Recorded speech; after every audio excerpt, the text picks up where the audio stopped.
and I can't see you. Can you hear me? I can't see you. You can't be dodging Can my you hear face. me? Yeah, I can hear Oh, you. no, I'm not. All Okay, right. all right. Yeah, So the way the camera is positioned, I'm trying to get it right. Okay. so we have to have this conversation into in a more clearer terms that it will be so easy for people to understand what we are talking about. And the first thing we have to look at is that we have to talk about the main aim of Ruga. You know, Mm-hmm. Ruga. It's a way of saying we want settlement in every part of this country as an economic means. It's presented like an economic means. It's something that is going to benefit the whole country and why it is needed, etc., etc. But it's actually a Trojan horse. What is a Trojan horse?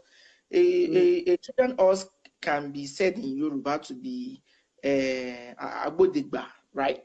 So, Mm-hmm. which I think is the best way to qualify a Trojan horse. So, Ruga is going to be a Trojan horse in every you know in every part of the geographical location called southern Nigeria. In actual fact, there's nothing called southern Nigeria except it's its geographical space. So for the purpose of this In lecture, terms of the it's going to be geographical called expression, yeah. southern Nigeria. So western Nigeria will be the first hit if this is allowed to fly in this geographical area. Western Nigeria, which is Mm. Yoruba land, our ancestral land, is going to be the first hit. And presently it seems that it's penned, it's being suspended. It's not suspended because when they say it was suspended, some northern states, though agreed to it. You have to look at the way. Are you there, Bonga? Hello? I'm here. Hello? You have to stop what you're doing so we can quickly wrap up. Yes, It's late I already. have to People think are about sleeping in something right Nigeria, so here. people are just waking up, and I just know by the Yeah. time people wake up, they can join us and watch this and have their own Okay. comments on it. So Ruga was Right. suspended last week. It wasn't. Mm-hmm. I believe it's not going to be suspended. I believe it's just a way to rebrand it, The so reason they why it can was suspended is because they saw that there was too much agitation against it, and the only people that supported it were from the north. But they need Ruga in the south. which is the main aim, because as I said earlier, That's the main it is a thing. Trojan Right. horse to have Yeah. the foot soldiers of the Hausa Fulanis, the Fulanis who are actually controlling Nigeria as we speak through the federal government, Yeah. and their aim is to have their foot soldiers everywhere through Mm. the Meitiala, So, and they are scared. They're so, scared. I think they're tired of the fact that when you look at the democratic setting, even though it's unitary, there is a natural clamor that okay, if you not do their own, the South do their own. let the south do. Yeah. They're tired of this back and forth, so they want to have an all-out domination and be able to Right. assert their authority over everybody before people in this geographical space called Southern Nigeria finally wake up to have a kind of I'm not necessarily Igbo Yoruba, but it can be the Middle Belt and the Yoruba. It can be the Benin. As long as there's a kind of unity to resist these people, and it might actually make their effort futile at the end of the day. So Right. where do you take it So from here? before you conquer any nation, Nigeria now is Fulani is in power, but you can't say that Fulani has conquered the south the way they've conquered the Hausa people. Because the consciousness of the southern people is still strong. Their loyalty to their ancestry is still strong, unlike the Habes who have totally lost their identity. Now, before you can conquer a nation, you have to take 4 steps, right? One step is you build a trade alliance with those people. Okay. I'm talking now from the past history so that we can know how the Fulani thinks and what the Ruga is about, right? Okay. So the second step is you introduce a religion. Okay. You bring a religion. It happens both with the British, it happens in Islam. Now, the third step is you start to get converts among the natives. And these converts you're telling them, hey, your loyalty is to this religion. Your loyalty is not to your ancestry. You are Yoruba, but your loyalty is to Islam, is to Christianity. Forget about Now, if you look at your own religion and ancestry is the same because you look at Shango, as an Orisha, but you also look at Shango as the person Who that preserved that you land? call what? Who preserved that land before it came to To existence? preserve the land. You look at Oromio in your Odus, but you still remember Oromio as someone that loved Ife. So if they start telling you to shift your mind from there, to shift your mind to a religion that links you to the Middle East. So when you pray as a Christian, you say God of Moses, God of Abraham, God of Isaac. It linked These to people Israel. don't know that Africa existed. They So didn't even they're know Yoruba shifting existed. you go to a church, they say, let's pray for Israel. Because so your loyalty is already centered. Same thing with Mecca. They say when you pray, face Mecca. So it's a kind of mental situation that takes your allegiance away from your ancestry. Okay, now when it's now time to the people that bring this religion, they tell you that, oh, so long as we're all in this religion, we are one people. We are all this, but it's a lie. They are trying to present themselves as ethnic supremacists. They want to come out as superior to you, but they want to catch you out of your guards. You know, so So that's yeah. so those are the steps they are taking right now to finally, finish off I don't think this. they actually destroy the habits, but I mean, yeah. So I think if you're very right, because this was the same style the British in Yorubaland, employed when they wanted to use Yorubaland as an inroad to conquer all the Niger area. They first came as merchants, they wanted business Okay. deals with the local rulers, the likes of Kosoko and so forth and on. Before Kosoko, they've been coming, actually trading with us before they finally, came. And that they took some few Yoruba men to where we presently call Sierra Leone, where they indoctrinated them, to act Exactly. as Agbodegba, to act as Trojan horse. It is unknown to these people they took, because we have to excuse them to an extent. These guys are crude to Western values. I'm not talking about the Yoruba values. They are crude to Western values. So they expose them to Western values, reading the Bible, the culture. So they naturally see things based on the models that they are being, indoctrinated. So the white people are seen as God to them, and just trying to expatiate on what is said about the Fulani, settling in your place through trade agreements, and at the end of the day, bringing the religion to make you think that okay, they brought this thing and you have to pay allegiance to them. And at the end of the day, they brought these people. I think these people are called the Saros. The Yes, Saros, that's the family. are the Yorubas. Yeah.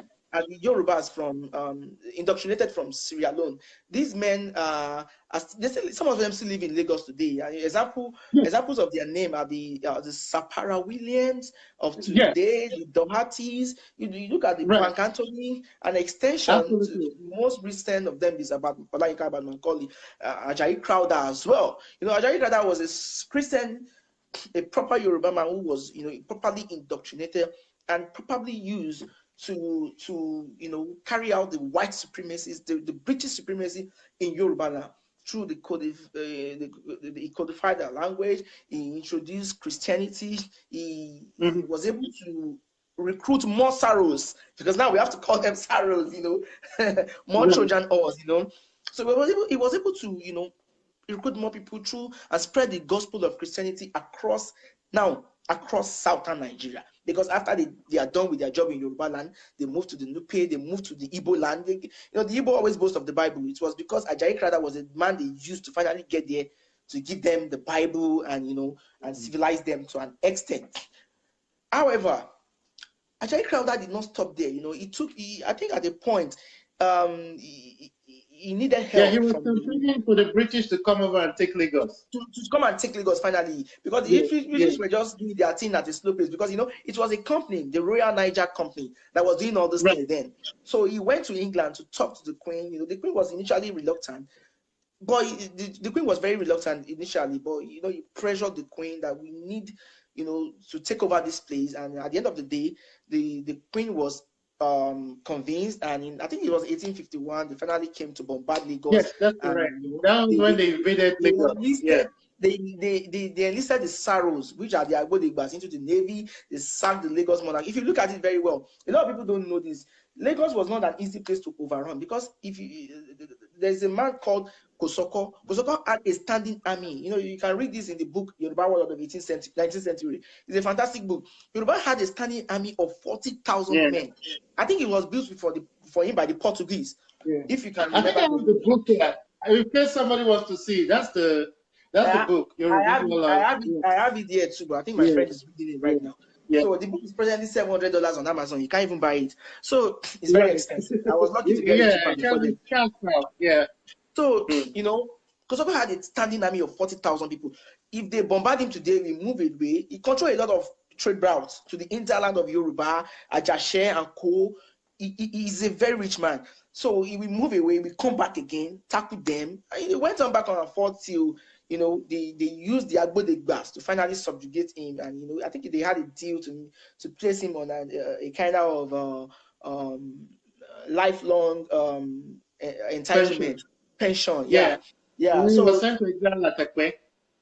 of the famous men among the Saros was called James Pinson Labulo Davis, who planted the first cocoa farm estate. That is a Yoruba man. He's a Yoruba man. That was indoctrinated. We're talking about the Saros, people that have been indoctrinated. People that they don't see them, they are just Yoruba, but their brain sets have changed finally. So, they brought a lot of local converts. We still have Saros today. All those wannabe British boys and wannabe educated but they don't know. They still believe one. That's what they are. Yeah, that's what they are. Those are modern Saros in a way. They want to be more British than British in England. At the end of the day, the British were able to penetrate our land through these Saros, through these Trojan horse, and they took over the space. When it now comes to proper political administration, all these Saros were finally set aside. The same thing the Fulani used to do. They come in as merchants, as cleric, make you add allegiance to their clerics. At the end of the day, when it comes to when it matters, the British were able to set aside all these Saros and say, "You guys, come on, you are inferior to them." Us, when they amalgamate, when they are done with their amalgamation, they took power, and they amalgamated Nigerians and just set them aside. And one of the people that was really, really affected with this thing was Ajayi Crowther. He saw the danger he has caused. He died a broken man. Immediately after they took Nigeria, they had no participation in government. So this is what happened to the Saros, the Agbodegbas then. So the British always opted for indirect rule through the kings and so forth and so on, further enslave our minds and get us off our ancestral land, our ancestral beliefs, our ancestral divination, etc., to finally break us and take over our land. This is the same thing that made the British and the Fulani ally. I think they have the same agenda. No, what you just explained now is exactly the same way the Fulani built their empire. And it's the same plan they have to infiltrate southern Nigeria, which is why they're trying this Ruga. So they first send in the foot soldiers, right? Then that's what they do when they want to infiltrate a region, just like the British did. Just like they sent in the merchants. They will send in their own merchants, but they send in herdsmen. Now, herdsmen are foot soldiers. Facts. You look at them, you think they are only businessmen, those doing their cows. They are foot soldiers. We know now that they are harmful. Initially, we used to think, oh, they are not harmful. You see some people defending them, they are not harmful. They are very harmful. Before Nigeria was created, herdsmen have always played important role in Fulani jihads. Herdsmen played important role in the jihad in Futajalon. They played an important role in the jihad in Futatoro. They played an important role in the jihad of Usman Danfodio. So talking about the jihad, we're talking about the jihad in Futajalon. I think this was carried out in 1726, if I'm very right. So they first sent the herdsmen, who are in other terms called pastoralists. They are from the mountain regions which reach grass cattle. Then the clerics came after them. They appointed the Fulani cleric. I think his name is Ibrahim Musa. I'm talking of Yes. Futajano now. Futajano is the present day Guinea, you know.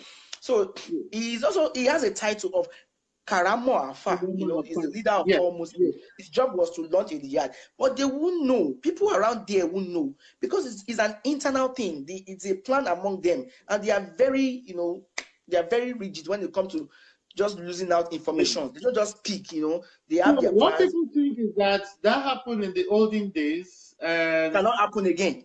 Jihad cannot happen again now. Let's Bunker. We have to look at the pattern. 1726, they took over Futajano. Yeah. Brought the pastoralists, made the faithfuls who are the indigenes to have allegiance to the leader who is Ibrahim Musa Karamo Afa. His job was to launch jihad. He did that. It was successful. They moved on from there in 1776 to Futatoro, present-day Senegal, through the man called Sulamanu Ba, you know, who is as well the Seriki Musulumi, you know, is the leader of the faithful. That was successful as well. They moved to the northern part of Nigeria, through the popular man called Usman Danfodio, you know, who only is there, and their job is to elevate their kinsmen. They will elevate their kinsmen, just the way Buhari is doing. Buhari becomes the president, just all the people around him, all the people that take position power, they are their kinsmen. Their kinsmen are so powerful and rich. They recruit people, and it goes on like that. It become a trend, you know. And this was what happened till today in the north. The Ibos are the second-class citizens. They are not awakened. They are not awakened to their responsibility. The northern youth needs proper education to see that they are the majority. Number one, this is their ancestral land. They should be at the helms of leadership. That is why I like the Kanuri people. The Kanuri people are very strong. But through the unitary system, they have been able to perpetrate that ideals, you know, to make sure that the Fulani heads every important position. They are talking about events dated back to 1726, and it's still going on till today, right? And the cleric, their job is just to make sure that they keep spreading the Islam to the people. The people pay allegiance to the cleric, you know, through Allah, right? And at the end of the day, their own ancestral land, beliefs, norms, and value system is second. They destroy it. Yeah. So if you think that a jihad cannot happen in the 21st century, all you have to do is just look at what is happening in the middle belt with the ISIS. And then you can understand that in the Middle East, I mean, Middle East with the ISIS. Or look at what's happening with jihadists. The ISIS are rebranded jihadists. Yes, they've not been able to conquer the mind of the Southerners. The Southerners till today, right? They're still loyal to their ancestral home. They're not like the Ibos, right?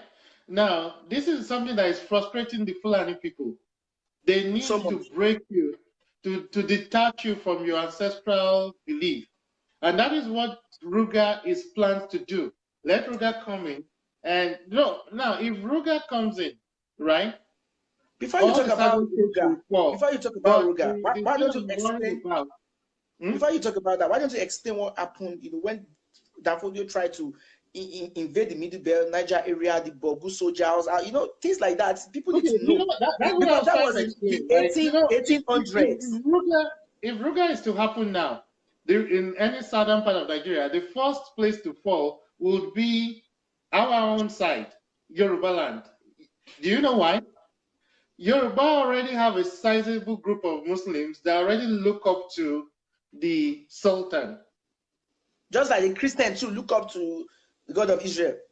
Yeah, but they all look up to the Sultan. He determines the dates, important dates in the Muslim calendars.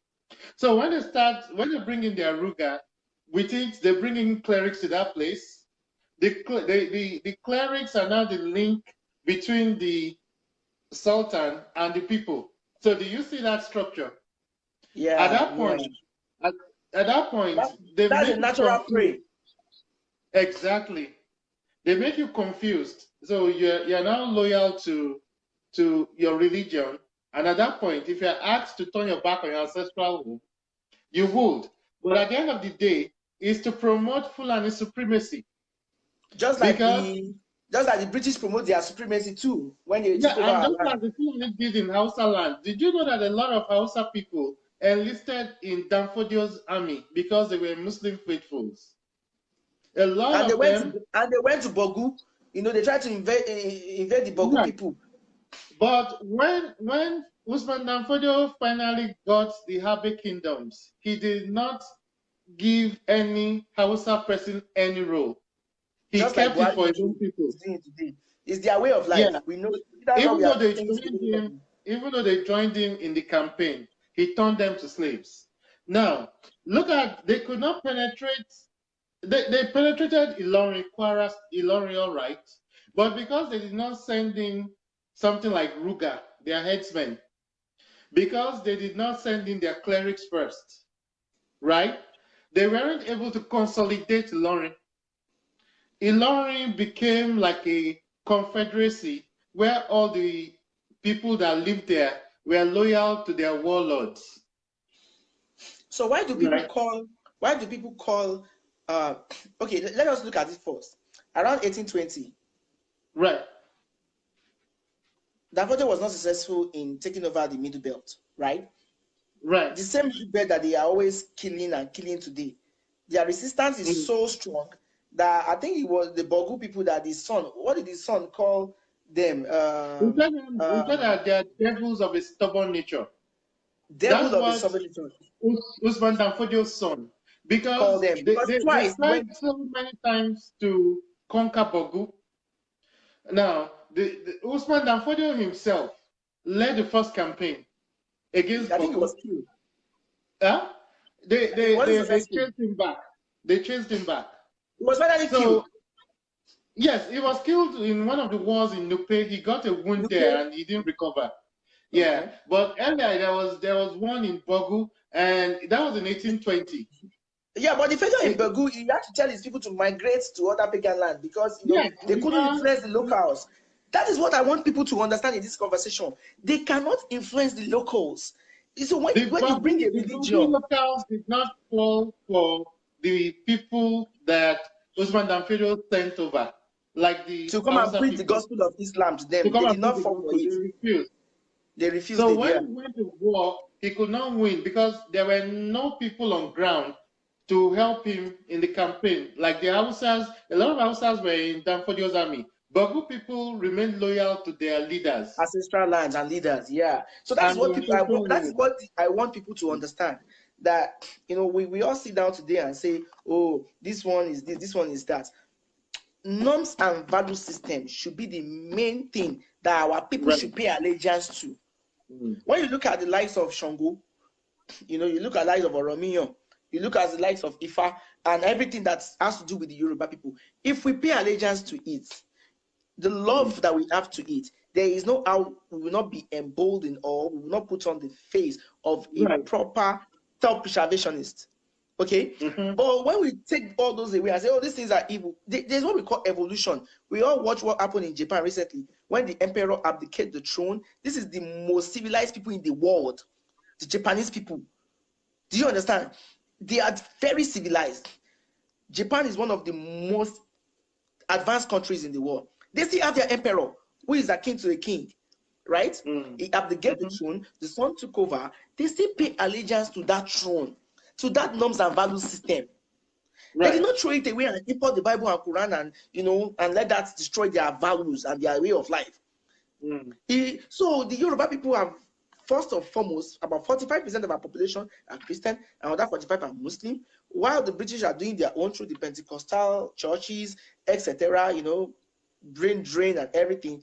The Fulanis now have a faithful in the Muslim population. The Fulani are more dangerous because already they control our seaports, where their children work there every day. We are abroad. I know the kind of intellectual capability you have. I know the kind of intellectual capability I have. I have to use it to improve. Some people don't know. I'm a political historian, but my second job in America, I'm an IT tech. I'm an IT tech. I never went to school for it, but I used to run cyber cafes when I was young. I still have the ideology. When I got to school, I just walked to the Office of Information Technology. I told them that, guys, though I'm here to study political history, but I have knowledge in CCNA, networking, and they gave me a job. I used that to get the job now, what I'm doing as an IT tech, and I'm making my money gradually. So I'm improving the lives of people here. Why Yorubaland is just there, dying, you know, things are not moving forward. So we are moving away out of our land because the Fulani have all the jobs in the FIRS, tax office, police, military, custom, MPA, name it. Do you understand? So I haven't had that. They are not okay. If your mom wants to see you or my mom, she has to come to America, thousands of miles. She has to fly. While their own grandparents get to see them at home. You and I have to understand for a fact that these people are not enough. It's not enough for them to have our jobs, have our income, our taxes. What they wanted now is the land, the ability to control the land. They need you to become faithful slaves like the Hausa people. Finally. Because they don't like the way people keep dragging this power with them. They just want to be the only people in power. Now, you see, before the British came, they could not penetrate past the middle belt. They couldn't pass a lorry, but the people stopped them. They could not pass through to Benin. The Benin people stopped them. They could not pass through the South because the Gala people, those are the people of Benue State, they stopped them.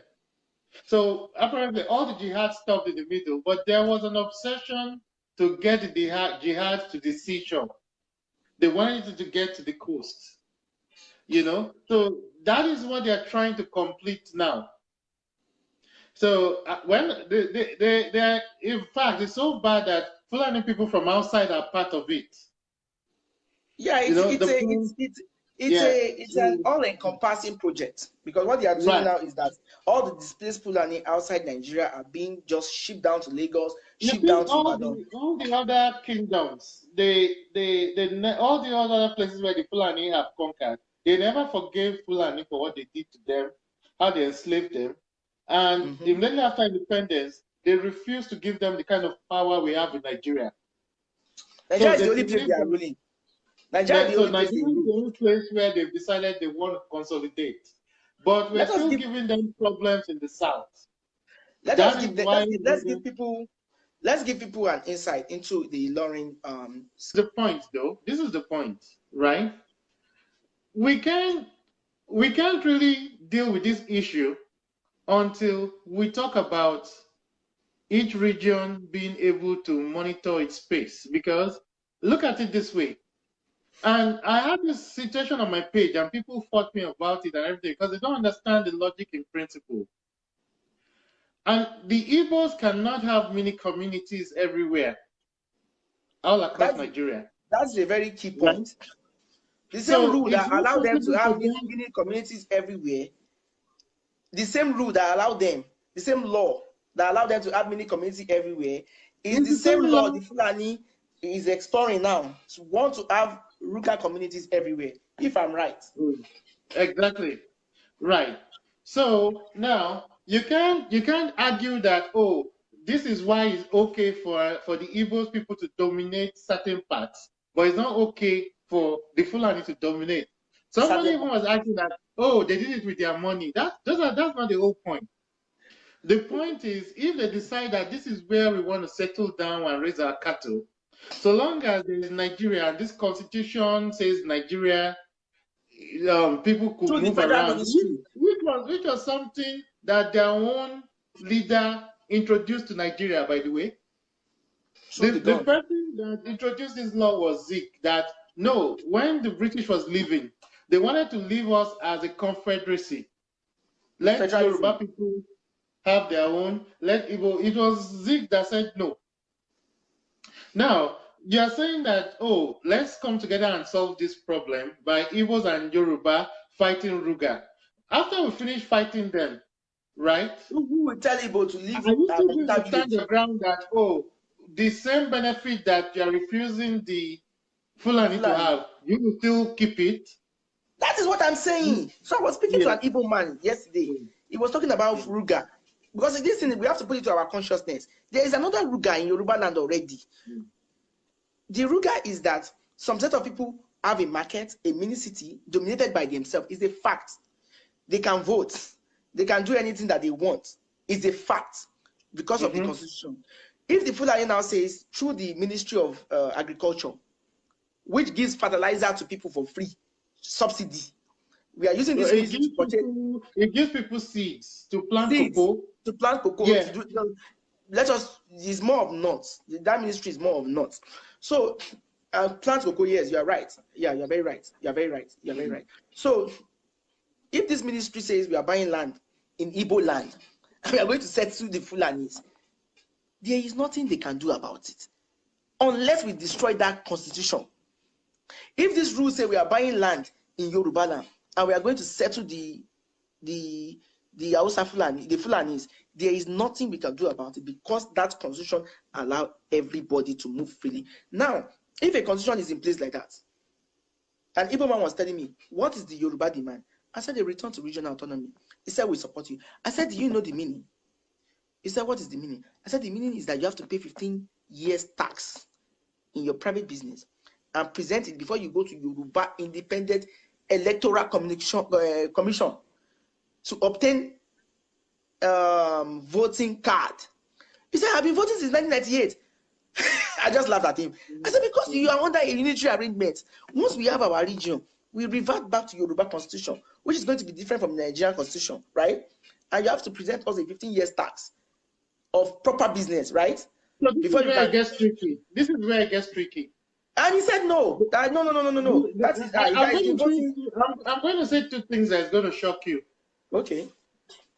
Ibos don't want restructuring. And Ibos don't want Biafra. Everybody knows that, unless a fool. Only a fool don't know that. No.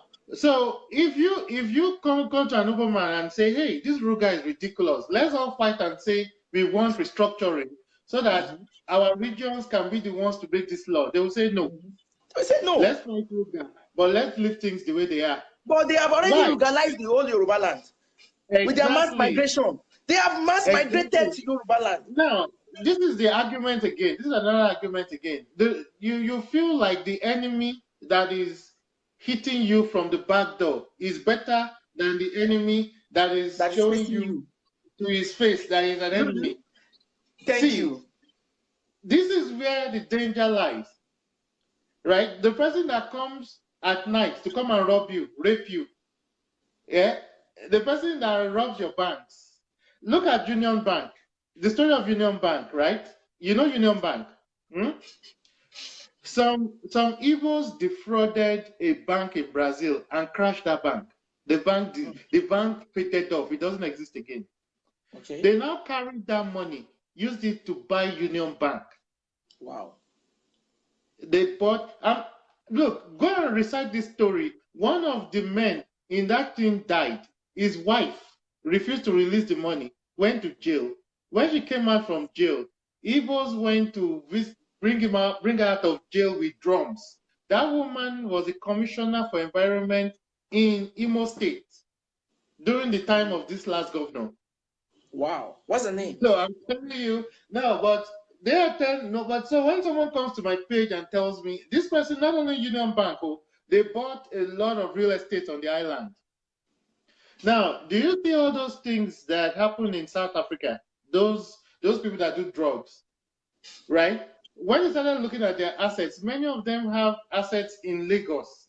That is where they buy it up. They buy it up. Right. And it didn't stop there. Look at Alaba. Let me put something Alaba is also piracy. Let me put something to you. Does a movie. Bunker, let me put something to you. Okay. Let me put something to your consciousness. Oyo State has 11,000 square meters of land. Southeast Nigeria has 11,000 square meters of land. Do you know for a fact that Southeast Nigeria is 5 states? And they receive funds from the federal government of Nigeria, money from Yorubaland. And at the end of the month, when they get this fund, they share it among the bourgeois, the non-commodity bearers among them. And they bring the same money to Yorubaland to buy properties. They are now, their children and population that are meant to stay and go to school and be catered for, there is no money to cater for them. Guess where they will end up in? Yorubaland again. Creating budget deficit. They will just be coming with night boss. Okay, Yoruba have taken money for 12 million people, right? And overnight, within a year, another 4 million have joined. We will take care of them. So the unitary arrangement pays them, and they will not be using the Biafra agitation to emotionally blackmail us. Right. They have Rugalized they use our resources. Fulani use the money made in Tinkerport, Apapa Wharf to buy properties in Lagos, Yoruba money. Think about it. They are going to use the same money to buy Rugaland for their Fulani. No, does it make sense to you? Does it make sense to you that somebody throughout they've taken a lot of money from southern Nigeria since Buhari became president? He's not built one hospital. From Yorubaland. He's not built one hospital. He's not built one school. But now he wants to create a community for their Fulani people. And he will build schools there for them. Can you imagine? Build roads there. It doesn't make any sense. Can you imagine? It doesn't make any sense. You know, like Nigeria is, Yorubaland is becoming like a guinea pig for everything going on. They're turning us into scapegoats for almost everything going on in Nigeria. Country. And some people are looking forward to the time when Ibos and Yoruba will work together. Right? But and that is what I'm saying. That alliance. They hate you with a passion. Hey, that hatred is much. That hatred is much. Okay. Which of us is immune? Which of us is immune to fake drugs? Are you and I immune to fake drugs? Yes. So now the person who kill you more? The person doing fake drugs, you don't think of him as bad because he's not bringing the gun and shooting you in your face. That is it. That is what we are trying to put in the consciousness of people. I mean, at the end of the day, this conversation is just to put some things in the consciousness of our people. Our governors have to wake up to their responsibilities. Our people have to wake up to their responsibilities. It is enough to see Igbo because you are having sex with them, because you are being their friend as their ally. They are not your ally. They hate you with passion. All they wanted is to take over your space. The Fulani are doing the same thing. However, the people shouting this Ruga most are the Ibos. They are denying, they are shouting, oh, they are coming to Yorubaland. They have seen Yorubaland as their own natural environment. Didn't you say Lagos is no man's land? Yeah, that's what they used to say. They are 70% of Lagos now. Yeah. I have it on fact that their children, they charge them school fees in the East. But in Yorubaland, they go to school for free. And we all get money from federal government. I have it on fact that they charge them secondary school. I'm not talking about university. Where do they brag to when you see an Igbo man? Somebody say, this is a comment from Olusegun Shege. He says, this narrative is wrong and political. It is meant to continue dividing us. And a strong but potential ally. I won't fall for it. I'm old and wiser to know who the enemy is. Now, this is what my question. How has Igbo been your ally? I want you to type to me how Igbo has been your ally since 1960. Don't be shocked. Mr. Olusegun, don't be shocked. Give examples of how they've been an ally. Give an example how they supported you when Abiola wanted to be president. Give an example how they supported you when Abacha was president. Give an example how they supported Awolowo when he wanted to be president. Give an example of what they've done to support a Yoruba leader, and then tell me what an ally is. Because I don't really understand this. Yeah. Bunker, listen to me. Yeah. Don't be shocked. That guy is probably half Igbo, half Yoruba on one side. Secondly, he might be an Igbo man using a pseudonym. Me, I know them better. You don't let them fool you. You read their comments, you listen to them. What they do now is they open Yoruba name. All their passports is Yoruba name. Or everything they do, they now try to use Yoruba so they can destroy. They are destroying us. The Fulani are doing it to our face. The Igbo are doing it at our back. I said this man called me. Kevin is his name. Hello? Yeah, I'm here. He called me. He said, what? He has argued, he has said everything. The Igbo are Republican in nature. You come and see the Fulani now, they brought trucks of people to Lagos. I said, where are you living? He said, Lagos. I laughed. You are telling me Fulani brought trucks of people to Lagos. I asked him, where are you living? He said, Lagos. See, there's a lot of double standards. At the end of the day, like, you cannot work with the people. You cannot work with the people that have double standards. So if someone tells you, no, let's give an example. You know, there was a time Daniel Kanu was saying we want Biafra, right? Nnamdi Kanu. Yes, Nnamdi Kanu said we want Biafra. Okay, the Netherlands said yes. Okay, if you want Biafra, fine. All of you that are in the north, please pack your things and go. They came back and said, oh, we have investments here, so we can't leave. Look at so these are the double standards we are saying. On the one hand, you're saying you want Biafra. On the other hand, you're saying, no, we have stakes here, right? When Ojukwu was going to fight for Biafra, people keep saying that Awolowo betrayed Ojukwu. That's the story today. That, he said he would declare the war. That's what they all say. That is what they all say. That is what they all say. Ojukwu was not planning to declare Biafra alone. Ojukwu wanted the whole of southern Nigeria. Double standard. Look at it. Yeah. When the Igbo had the coup. Hold on.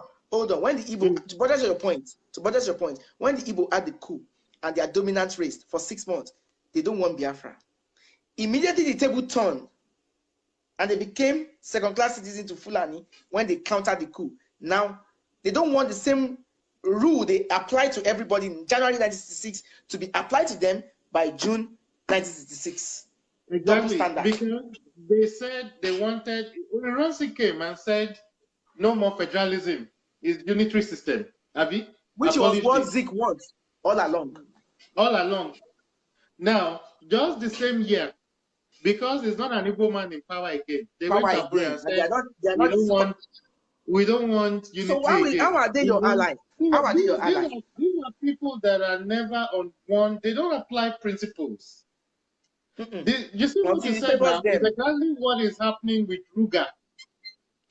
You are saying that you can't have a settlement in my own place, but you want to go to another person's place and have a settlement. And build your shops, build your I did it legally. Legally. You told it to me. You know, but what allowed you to do it legally? Standards we keep talking about. What allowed them to do it legally? What allowed them to do it legally? It's the constitution that we all practice, the unitary system. Exactly. That is what is backing the Ibos to have shops and many cities. So the Fulani to have the right to have anything they want to have anywhere in Nigeria. So if anybody is going to go against Ruga, which you and I agree on, we must first go against the constitution. If I'm right, if anybody is going to go against Ruga, we must first put an end to a unitary constitution that gives the Igbo right in Yorubaland to have a mini city. It gives the Fulani right to have mini city anywhere in Nigeria. Everybody go and have mini cities in your place. Let us take care of ourselves. Our regions. Simple. That's what we are. It's just as simple as that, you know. Somebody is telling me something here. Abayomi Oyeleye told me that Iboland is slightly higher than Oyo. Iboland is not slightly higher than Oyo. What I'm saying is the square meter of land. I'm not talking of kilometers. The square meter of land in Iboland, the 5 southeastern states, is 11,000 square meter of land. Oyo State is 10,506 something square meter. They are the same size. They are the same size. I'm not saying they are. Let me explain the situation. I want to really explain the situation about Ojukwu, right?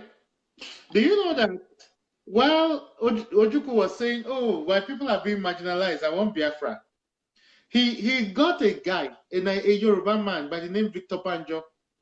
He told this man, "Go into Yorubaland and go and sack the government." Victor Banjo, yeah, but when you sack that government, keep Lagos for me. I'm going to give you soldiers. You will take instructions from me about how to run Yorubaland. They're all criminals. That's condition 1. No. Condition 2, Lagos is mine. I would appoint its administrator. It's not part of the Yorubaland. Now, Awolowo realized this and said, no, this man is not fighting for Biafra. This man is fighting for his ambition, and he's going to annex all of us. That was why Awolowo turned his back on him. But today he's a traitor. Facts. See, that is the double standard. You want people to have sympathy for you, but at the end of the day, you want to flip it over. I feel like Ibos have big hatred for us as Yoruba. I don't feel. I know. They have big hatred. But Facts. if you now decide that you want to fight back, right? Yeah, then They you flip hate it them. around. Then you See, hate them. hmm, Then you when hate Zeke them. came, when Zeke came from America and came to Kiri, he said Igbo is a master race. Yes, and they have to When take over from the British. ah, well, that's going to be another topic for another day because I don't like We these will, things to go far. But let's we will round up surely, now. yeah, Yeah. we will surely conclude or continue on this event as it unfolds. Right. But the fact is this: why I wanted us to talk about these things because it is very important. The same Mm-hmm. rules that allow Ibos to have a colony in many cities, either they worked out for it or not, right? Mm-hmm. Across Yorubaland, across Hausa Fulani land, across anywhere in Nigeria, right? Mm-hmm. Which was not so before the suspension of regional government in 1966. Igbo don't have such rights, right? Mm-hmm. Igbo suspended the regional government, and had that unfiltered access, either with their money, crime money, or hard work money, which they used to kill us. How can people produce movie and you pirate everything? How can people produce song Exactly. and you pirate everything? How can you be selling fake drugs in people's land? So I don't care what you want to say about them. I see them as criminals. I'm not scared to say that. They are criminals. Criminals. So criminals came and had city through the 1999 constitution, which is orchestrated by Igbo and Fulani. The same rule can be applied to Fulani to have land in anywhere, in Iboland, in Yorubaland, through the Federal Ministry of Agriculture. That is a statement of fact. If you don't want Fulani in your land, let us suspend 1999 constitution and return to what? The regional government Regionalism. of Nigeria. It's a statement of fact. That is the reason, that is the essence of this conversation. We have to open our eyes. Yoruba, you don't let Igbo fool you. Forget the relationship you're having with them. We want to have people in our land. We want people to come to our land. We want the best of their brain. I am a very smart man that is contributing to the United States of America economy. I don't build this land. They've already built it. It's a wonderful place to stay, right? They are very civilized. I came here to enjoy what their fathers have built. And I don't want expect me to have the same privileges with their children, right? Right. It is Yeah. the same that people die for this land. So I'm not going to have the same privileges with their children. The same way Awolowo, the likes of Gonka, the likes of Shongo, the likes of the Ibaoliole, Kurumi, Ijaye, fought for Yoruba land and died for the land to preserve it for us.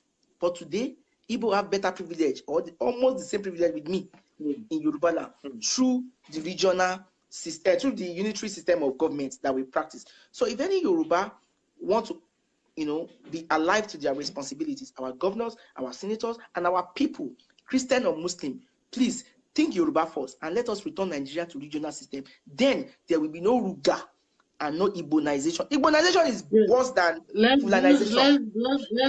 They say when you want to destroy something, take it by the root. Don't cut the branch.